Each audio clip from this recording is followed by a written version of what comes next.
Hello students, welcome to vision electrical. Previously power system का JE level का syllabus और उसको कैसे अप्रोच करना है, उसको कैसे कंप्लीट करने वाले हैं, ये हम लोगों ने देखा था। तो पावर सिस्टम के इस सेकेंड वीडियो लेक्चर में हम लोग overview of power system discuss करने वाले हैं। इस वीडियो लेक्चर से पावर सिस्टम का एक बेसिक फ्रेमवर्क आपके माइंड में डेवलप हो जाएगा और मैं होप करता हूँ फर्दर पावर सिस्टम का सब्जेक्ट समझने के लिए ये आपको हेल्प करेगा। ठीक है, तो सबसे पहले जानते हैं कि व्हाट इज पावर सिस्टम। तो बेसिकली पावर सिस्टम तीन मेजर कंपोनेंट से मिलकर बना हुआ है। पहला है आपका जनरेशन नेटवर्क, दूसरा है आपका ट्रांसमिशन नेटवर्क और तीसरा है आपका डिस्ट्रीब्यूशन नेटवर्क। ये तीनों का कॉम्बिनेशन पावर सिस्टम कहलाता है। ठीक है, तो बात करते हैं सबसे पहले जनरेशन की कि जनरेशन में क्या।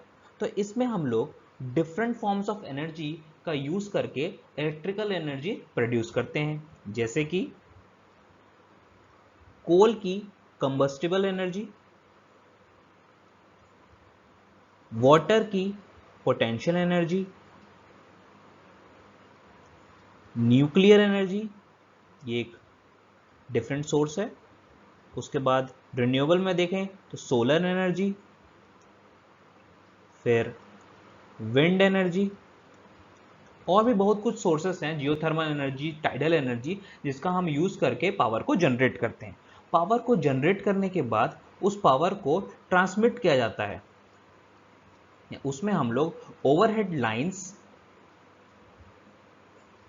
ठीक है, ओवरहेड लाइंस और टावर्स का यूज करके हम पावर को ट्रांसमिट करते हैं और फाइनली पावर को डिस्ट्रीब्यूट किया जाता है by the use of similarly overhead lines. यहां भी ओवरहेड लाइंस का यूज करते हैं और अंडरग्राउंड केबल्स का भी यूज करके हम लोग पावर को डिस्ट्रीब्यूट करते हैं। तो ये जनरेशन, ट्रांसमिशन और डिस्ट्रीब्यूशन के पूरे कॉम्बिनेशन को हम लोग क्या कहते हैं? Power system. ठीक है,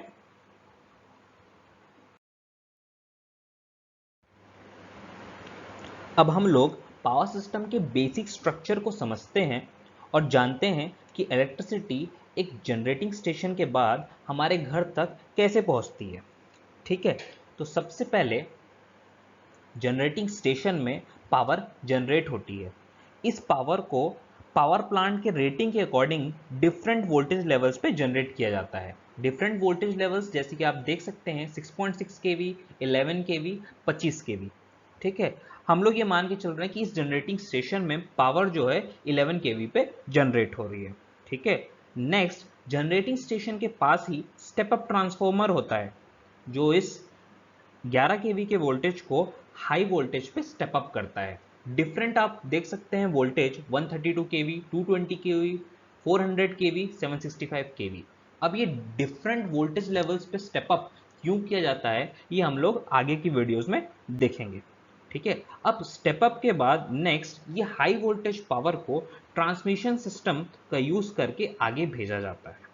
ठीक है, नेक्स्ट एक रिसीविंग सबस्टेशन में स्टेप डाउन ट्रांसफॉर्मर होता है जो इस हाई वोल्टेज को लोअर वोल्टेज में स्टेप डाउन करता है। ठीक है, तो अपन ये लेके चल रहे थे कि 220 केवी जो है इनपुट आया है तो उसको हम लोग 66 केवी या 33 केवी पे स्टेप डाउन करेंगे, कंसिडरिंग 33 केवी। ठीक है, तो अब इस 33 केवी को हम लोग फर्दर दूसरे ट्रांसमिशन सिस्टम का यूज करके आगे भेजते हैं। ठीक है, और फाइनली अब ये step down transformer 33 KV by 11 KV या 6.6 केवी तक पहुंचता है जहां पर ये और स्टेप डाउन किया जाता है।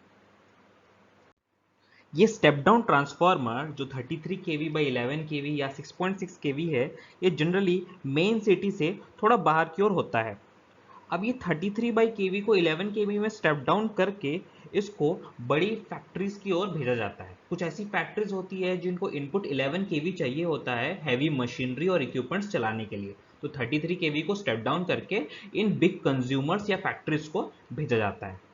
साथ ही साथ 33 केवी को स्टेप डाउन करके 11 केवी आगे भेजा जाता है डिस्ट्रीब्यूशन के लिए, जो कि डिस्ट्रीब्यूशन नेटवर्क से होते हुए finally distribution step down transformer तक पहुंचते हैं। यहां पर 11 केवी को स्टेप डाउन करके 400 वोल्ट 3 फेज सप्लाई फैक्ट्रीज को भेजी जाती है जिनको रिक्वायरमेंट है इसकी, और साथ ही साथ 11 केवी को स्टेप डाउन करके 230 वोल्ट सिंगल फेज सप्लाई हमारे घरों पे भेजी जाती है। तो ये पूरा जर्नी था इलेक्ट्रिकल एनर्जी का, कहाँ से, जनरेटिंग स्टेशन से लेकर हमारे घरों तक या फैक्ट्रीज तक। ठीक है,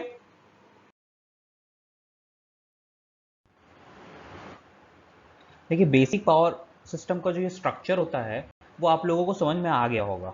ठीक है, लेकिन इलेक्ट्रिकल टर्म्स में इसको ये सिंगल लाइन डायग्राम के थ्रू समझा जाता है या पढ़ा जाता है।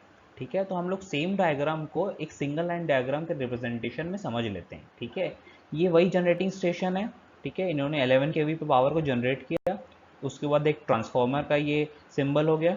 ठीक है, उसको स्टेप अप कर रहा है 11 केवी से 220 केवी में, फिर ट्रांसमिशन लाइन से होते हुए वो 220 केवी को फर्दर एक स्टेप डाउन किया जा रहा है 33 केवी पे, देन अगेन उसको ट्रांसमिट किया जा रहा है, देन 33 केवी को फर्दर 11 केवी में स्टेप डाउन किया जा रहा है, देन आगे डिस्ट्रीब्यूशन एंड के साइड में उसको 11 केवी को 400 वोल्ट्स में स्टेप डाउन किया जा रहा है, एंड फाइनली कंज्यूमर्स को दिया जा रहा है। थ्री फेज सप्लाई के लिए 400 वोल्ट किसी को चाहिए तो थ्री फेज सप्लाई भी दी जाती है, सिंगल फेज सप्लाई यानी कि 230 वोल्ट जो है वो भी हम लोग कंज्यूमर्स को प्रोवाइड करते हैं। अब इसमें नोट करने की जो बात है वो आप यहाँ पर देख सकते हैं, जो एग्जामिनेशन पॉइंट ऑफ व्यू से इंपॉर्टेंट है।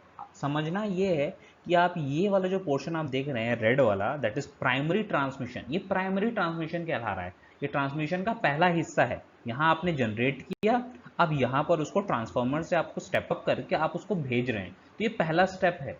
ठीक है, इसी वजह से ये प्राइमरी ट्रांसमिशन कहला रहा है।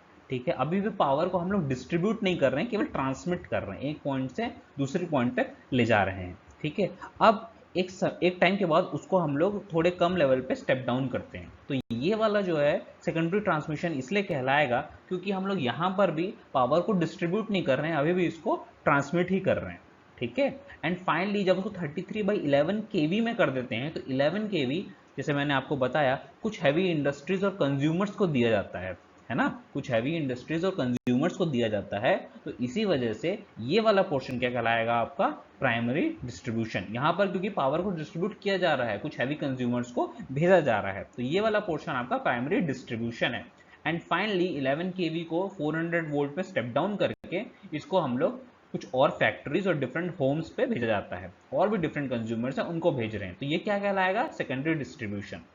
यहाँ पर नोट करने की बात यह है कि कहीं भी 4 वायर नहीं है, केवल एक ही जगह है, वो है सेकेंडरी डिस्ट्रीब्यूशन। आप यहाँ देखिए, यहाँ 3 फेज 3 वायर है, 3 फेज 3 वायर है, 3 फेज 3 वायर है, सब जगह आर वाई बी यही कॉन्सेप्ट चल रहा है। लेकिन जहां जैसे ही आपके घरों तक बिजली आती है तो वहां पर कॉन्सेप्ट किसका आ जाएगा, 3 फेज 4 वायर का, है कि नहीं। एक आर वाई बी और एक न्यूट्रल भी रहेगा, तो आर और एन को मिला के जो सप्लाई आ रही है दैट इज सिंगल फेज, या आर और एन हो सकता है, वाई और एन हो सकता है, बी और एन हो सकता है। तो ये सिंगल फेज सप्लाई जो है ये हमारे घरों तक आ रही है। और जिसको 3 फेज चाहिए, फैक्ट्रीज वगैरह हो गए, कुछ और मोटर रन करने के लिए जिसमें 3 फेज की जरूरत पड़ती है, तो हम लोग उसको 3 फेज प्रोवाइड कर रहे हैं। ये बहुत इंपॉर्टेंट है। सीए से भी एग्जामिनेशन ले लीजिए आप, एसएससी की एग्जामिनेशन ले लीजिए।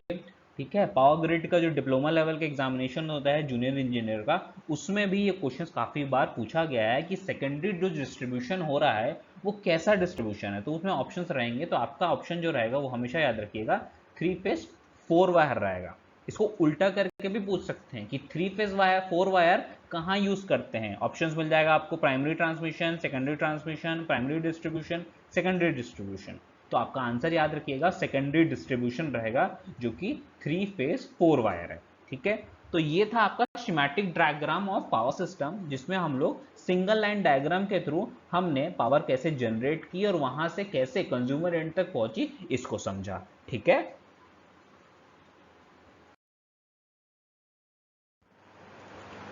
तो प्रीवियसली हम लोगों ने ये देखा कि इलेक्ट्रिसिटी कैसे जनरेटिंग स्टेशन से हमारे घर तक पहुंच रही है।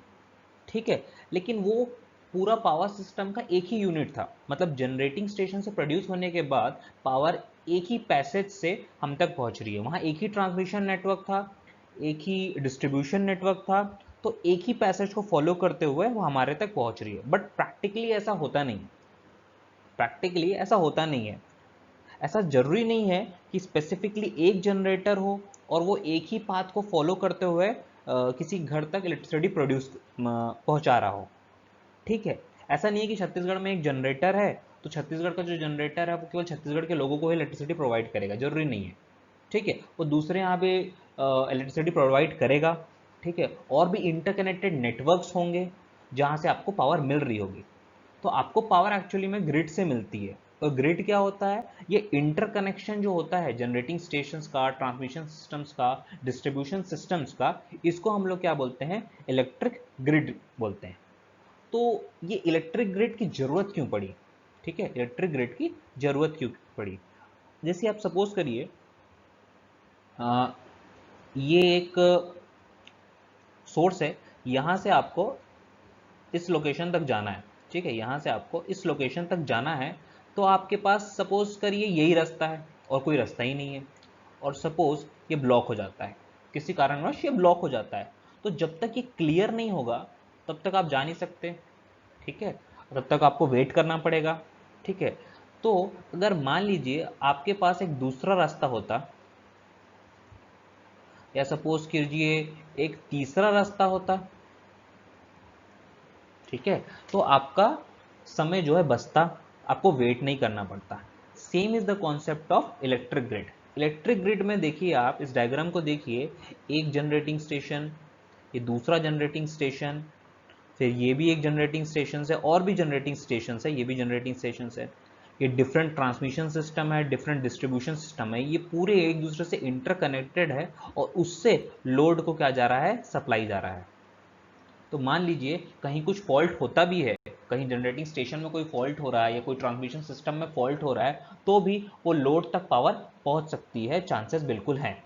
ठीक है, चांसेस बिल्कुल है। अब ये देखते हैं कि कौन कौन से इलेक्ट्रिकल ग्रिड होते हैं। ठीक है, there are two types of electrical grid. एक होता है आपका रीजनल ग्रिड, ठीक है, और एक होता है आपका नेशनल ग्रिड। तो रीजनल ग्रिड तो यही हो गया जो मैंने समझाया, एक पर्टिकुलर रीजन में बहुत सारे generating stations, transmission system and distribution system connected है, तो वो एक रीजनल ग्रिड बना दिए। अब मान लीजिए हमने बहुत सारे मल्टीपल रीजनल ग्रिड्स को इंटरकनेक्ट कर दिया, तो इंटरकनेक्शन की वजह से अब ये पूरा सिस्टम क्या बन गया? एक नेशनल ग्रिड बन गया। ठीक है, चलिए इसको थोड़ा और डीप से समझते हैं।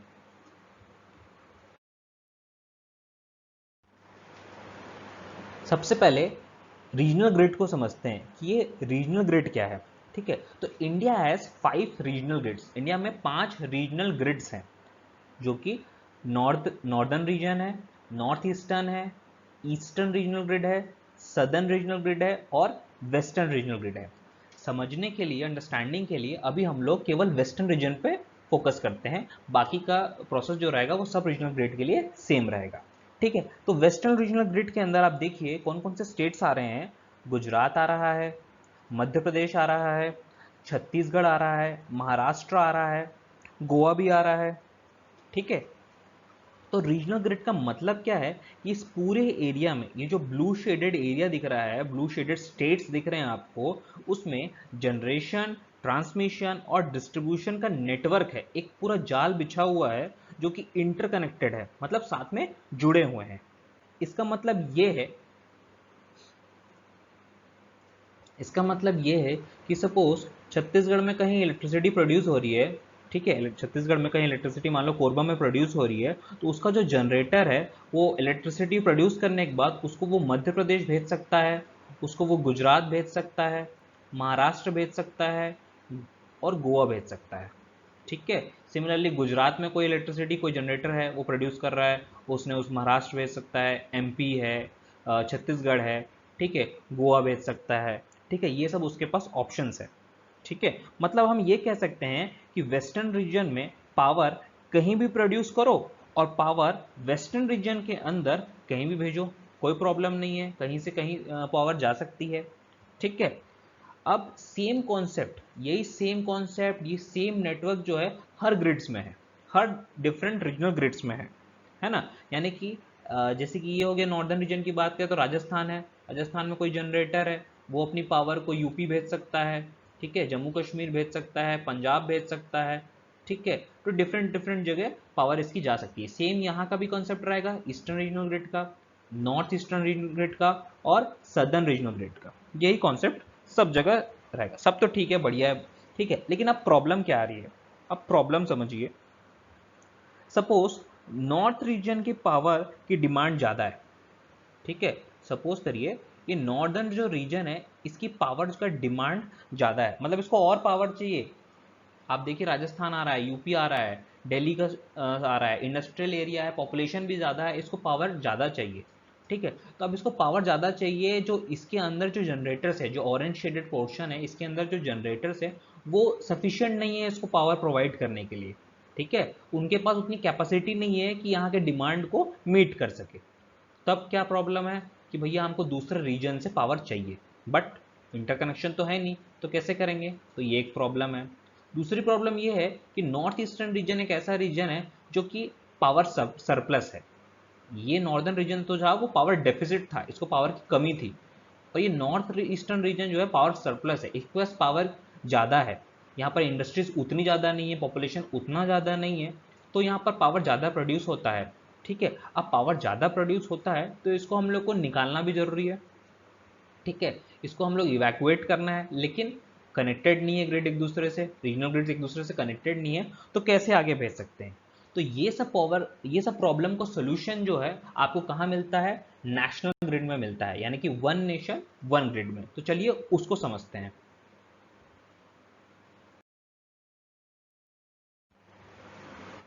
तो अब नेशनल ग्रिड की बात करते हैं कि नेशनल ग्रिड क्या है, ठीक है, वन नेशन वन ग्रिड क्या है।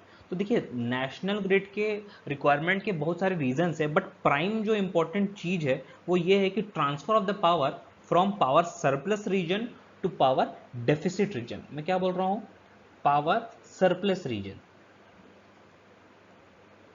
Power surplus. पावर सरप्लस का ये मतलब है कि वहाँ जो सप्लाई है, सप्लाई वो डिमांड से ज़्यादा है, ठीक है। पावर जो है उसका सप्लाई जो है वो डिमांड से ज़्यादा है, ठीक है। और दूसरा मैं ये बात कर रहा हूँ पावर डेफिसिट की। पावर डेफिसिट मतलब वहाँ सप्लाई कम है, डिमांड ज़्यादा है। इसका एग्जाम्पल है नॉर्थ रीजनल ग्रिड, ये पावर डेफिसिट है, पावर डेफिसिट है। और ये जो है पावर सरप्लस है, यहाँ पावर ज़्यादा है। तो वन नेशन वन ग्रिड की रिक्वायरमेंट ऐसा पड़ रही है कि हमको पावर सरप्लस से पावर डेफिसिट रीजन में पावर को ट्रांसफर करना है, ठीक है। तो इसके लिए एक और एनालॉजी समझते हैं, जैसे कि इंडियन रेलवेज की बात कर लेते हैं अपन, है ना। सपोज करिए आपको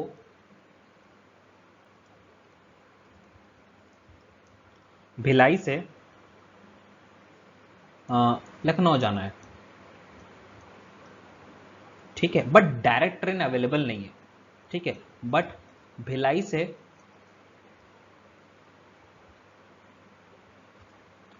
वाराणसी की डायरेक्ट ट्रेन अवेलेबल है, तो आप क्या करेंगे? भिलाई से वाराणसी चल देंगे, और वाराणसी से फिर लखनऊ की डायरेक्ट ट्रेन अवेलेबल है, आप वहां चल देंगे, ठीक है, जस्ट फॉर एन एग्जाम्पल, ठीक है। तो ये हो क्यों पा रहा है? क्योंकि इंडियन रेलवेज जो है इंटरकनेक्टेड है, जो एक दूसरे के स्टेशन है वो इंटरकनेक्टेड है। आप यहाँ से वहाँ ट्रांसफर कर कहीं से कहीं जा सकते हैं क्योंकि इंटरकनेक्टेड है। सेम कॉन्सेप्ट यहाँ भी लग रहा है। पावर अगर एक रीजन से दूसरे रीजन तक भेजनी है तो वो इंटरकनेक्टेड होने चाहिए, तभी पावर जो है एक जगह से दूसरी जगह तक जा सकती है, ठीक है। तो सपोज करिए मेरे को ये यहाँ पर ये जो पावर डेफिसिट है नॉर्थ रीजन में, वहाँ पावर भेजनी है, तो मैं यहाँ से एक लाइन जोड़ दूंगा यहाँ ईस्टर्न ग्रिड में, और ईस्टर्न ग्रिड से पावर यहाँ चले जाएगी। सिमिलरली अब ये जुड़ी गया है तो यहाँ से यहाँ भी जा सकती है, ये यहाँ से यहाँ भी जा सकती है, ठीक है। ये सेम पावर जो वेस्टर्न ग्रिड में वो यहाँ भी जा सकती है, वो यहाँ भी जा सकती है, कहीं भी जा सकती है। मतलब पावर आप यहाँ जनरेट करो, ठीक है, पावर यहाँ जनरेट करो, बट वो कैसे भी करके यहाँ पहुँच सकती है, इस एरिया में पहुँच सकती है, वो इस एरिया में पहुँच सकती है, वो इस एरिया में पहुँच सकती है। क्यों? क्योंकि सब डिफरेंट रीजनल ग्रिड्स जो हैं एक दूसरे से जुड़ गए हैं, ठीक है। तो ये स्टार्ट कब हुआ? 1991 में। 1991 में रीजनल ग्रिड्स को जोड़ने का काम जो है चालू हुआ, और फाइनली 31 दिसंबर 2013 को सदर्न रीजन को फाइनली सेंट्रल ग्रिड, मतलब बच्चे जो 4 ग्रिड है उससे जोड़ दिया गया, और फाइनली इंडिया जो है one nation one grid having one frequency बन गया, ठीक है, ये हुआ कैसे? Commissioning of 765 KV Raichur Solapur line. Raichur जो है एक छोटा सा डिस्ट्रिक्ट है कर्नाटका में, उसको जो है महाराष्ट्र के सोलापुर से जोड़ दिया गया एंड फाइनली इंडिया क्या बन गया? One nation one grid. आप होप करता हूँ आपको ये समझ में आ गया होगा कि पावर जो है कहीं भी प्रोड्यूस हो सकती है और फिर वो पावर जो है कहीं भी ट्रांसफर किया जा सकता है। ठीक है, तो ये कॉन्सेप्ट था आपका वन नेशन वन ग्रिड का। ठीक है,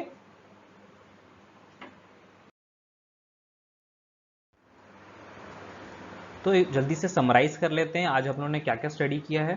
तो सबसे पहले हम लोगों ने पावर सिस्टम की बेसिक डेफिनेशन समझी, साथ ही साथ हम लोगों ने ये जाना कि पावर सिस्टम का बेसिक स्ट्रक्चर क्या होता है। इसी स्ट्रक्चर के अंदर हम लोगों ने ये देखा कि इलेक्ट्रिसिटी जनरेटिंग एंड से लेकर लोड एंड तक कैसे हमारे पास पहुंचती है। ठीक है, इसके आगे हम लोगों ने क्या देखा कि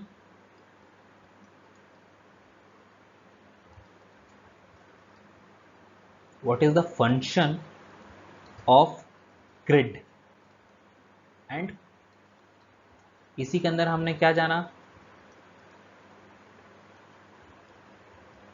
कॉन्सेप्ट ऑफ रीजनल ग्रिड्स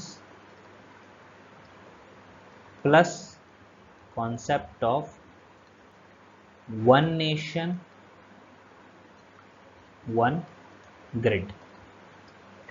ठीक है, तो ये बेसिक सा इंट्रोडक्शन था पावर सिस्टम का। मैं चाहता हूँ कि आप लोग इसका एक छोटा सा एक नोट्स भी बनाइए, सेल्फ नोट्स बनाइए और ये एक बार और आप इस वीडियो को देखिए, इसको समझिए। ठीक है, नेक्स्ट वीडियो में हम लोग इकोनॉमिक्स ऑफ पावर जनरेशन को स्टार्ट करते हैं। ठीक है, चलो, थैंक यू।